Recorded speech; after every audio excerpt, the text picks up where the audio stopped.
Ayan mga kalola, alam nyo ba mga kalola, ang pinaka nagawa ko dito sa pag-update ni Popo ngayon, ito lang yung malaking bagay na nagustuhan ko. Ito yung coins trading nandito na sa aking live. Hindi na ako mag-end live para lang mag-RC sa kabilang GC. Ang ate Lola Angie nyo ay naka-duty ng 3 RC-han. So kailangan ko ng mas mabilis na process. At ito nga. Ito talaga yung nagustuhan ko sa pinakamagandang na update ni Popo sa buhay niya.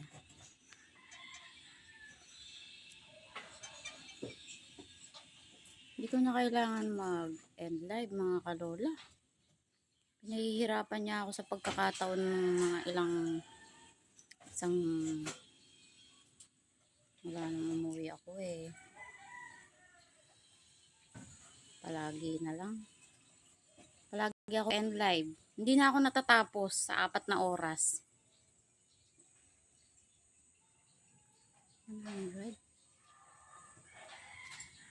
130.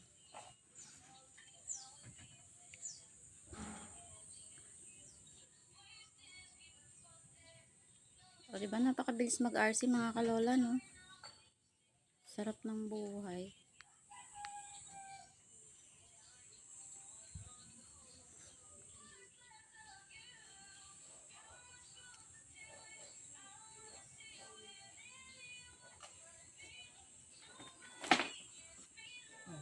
Kasamang bracket. 70.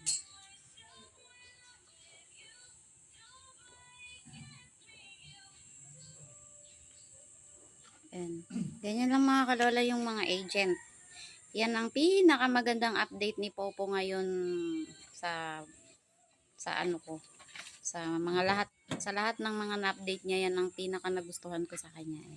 Paki-follow at paki-subscribe niyo po ang inyong ate Lola Angie. Bye-bye po.